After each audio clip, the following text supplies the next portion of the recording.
Oh hey guys, so আজিৰ video' গৈ আছো থালাপতি বিজয়ৰ সেকেন্ড লাষ্ট ফিল্ম যোনখন নাম হ'ল দি গ্ৰেটেষ্ট অফ অল টাইম মানে গড।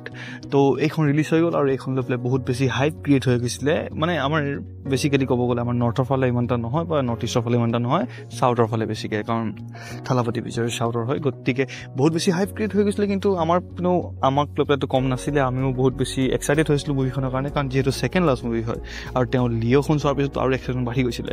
তো বহুত কথা কৈ আছিলে যে এইখন মুভিত থালাপতি বিজয়ৰ মানে ট্ৰিপল ৰোল থাকিব, 4টা ৰোল থাকিব, 5টা ৰোল থাকিব, বা তেওঁ টাইম ট্ৰেভেল দেখাব এইখন মুভিত, ভিজুৱেলছ মাইণ্ড ব্লোয়িং হ'ব। আৰু যোনটো হয়, মানে মই ফিল্মখন চালোঁ আৰু 3 ঘণ্টাৰ প্লাছ মুভি হয়, 3 ঘণ্টা 1 নে 2 মিনিটৰ মুভি হয়। আৰু যোনখন ইমান দীঘলীয়া মুভি যিহেতু, সেইখন মুভি মানে ফিল হয় যে ইমান দীঘলীয়া হয়।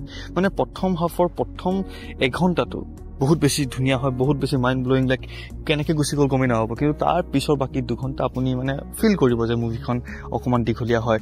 চ' মুভিখনৰ কাহিনীটো এনেকুৱা ধৰণে, থালাপতি বিজয়ৰ এজন এণ্টি টেৰৰিষ্ট স্কোৱাডৰ এজন মানে সৈনিক থাকে আৰু তেওঁ ৰৰ লগত মিলি কাম কৰি থাকে। আৰু তাৰপিছত তেওঁ বিয়া পাতা থাকে, তেওঁৰ এটা ল'ৰা থাকে। তাৰপিছত তেওঁ ৰিটায়াৰ হৈ যায়, আৰু ৰিটায়াৰ হোৱাৰ পিছত তেওঁৰ মানে জীৱনত কি প্ৰব্লেম আহে, তেওঁৰ ল'ৰাটোৰ জীৱনত কি প্ৰব্লেম আহে, তাৰ ওপৰতে গোটেই ফিল্মখন। আৰু তাৰ বেছি ওপৰতো কিছুমান টুইষ্ট এণ্ড টাৰ্ণছবোৰ আছে, সেইবোৰ মই নকওঁ। আৰু তাৰ যে এটা ডাবল ৰোল আছে, থালাপতি বিজয়ৰ পুতেকৰ লগত যে তাৰ ডাবল ৰোল হয়, মানে তাৰ মানে ছেইম ফেচ হয়, সেইটোত এটা টুইষ্ট আছে। কৈ নিদিওঁ, কৈ দিলে স্পইলাৰ হৈ যাব।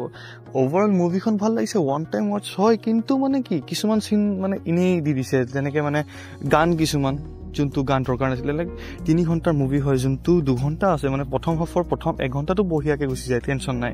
কিন্তু তাৰ ছেকেণ্ড যোনটো 2 ঘণ্টা, তাতে বহুতকেইটা চিন মানে কাট কৰি পেলাই ধুনীয়াকৈ দিব পাৰিলে হয়। তেওঁলোকে বহুতকেইটা চিন কাট কৰিব পাৰিলে হয়, যোনটো তেওঁলোকে কৰা নাই। সেইকাৰণে মুভিখন বহুত বেছি দীঘল হৈ গৈছে। আৰু গান য'ত যি টি গান দি দিছে, সেইটো মানে দৰকাৰ নাছিলে। কিন্তু মুভিখনত ফেন মুমেণ্ট বহুতকেইটা আছে। লাইক মানে প্ৰত্যেক মানে এনেকুৱা চিন বহুতকেইটা আহিব, যোনটোত আপুনি চিঞৰি দিব। আৰু লাইক আপুনি যদি ফ্ৰেণ্ডছৰ লগত চাব যায়, আপুনি গোটেইকেইটা মিলি চিঞৰিব যদি আপুনি থালাপতি বিজয়ৰ ফেন হয়।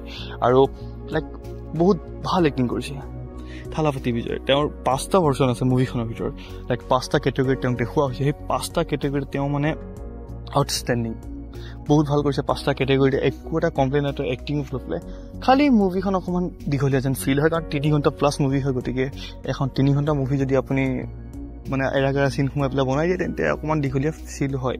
কিন্তু তাৰ যোনটো ভিজুৱেলছ, যোনটো AI তাতে ইউজ কৰিছে, যোনটো ভিজুৱেলছ তাতে ইউজ কৰিছে, যেনেকুৱা জাগাত গৈ শ্বুট কৰিছে, যেনেকুৱা একশ্যন চিনবোৰ দেখাইছে, সেইবোৰ চাই পেলাই ভাল লাগে। লাইক এইখন মুভি হয় মাছ অডিয়েন্সৰ কাৰণে, যোনে লাইক জাষ্ট এণ্টাৰটেইনমেণ্ট লাগে, জাষ্ট লাইক KGF। তো সেনেকুৱা মুভিবিলাকৰ কাৰণে, অকল মাছ মছলা মুভিবিলাকৰ কাৰণে বা সেনেকুৱা অডিয়েন্সৰ কাৰণে এইখন মুভি বেষ্ট হয়।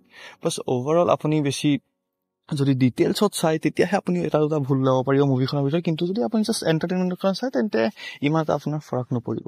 গতিকে অভাৰঅল চাব পাৰে আপুনি ফেমিলি ফ্ৰেণ্ডছৰ লগত। গতিকে চাইছে নাই কমেণ্টত জনাব।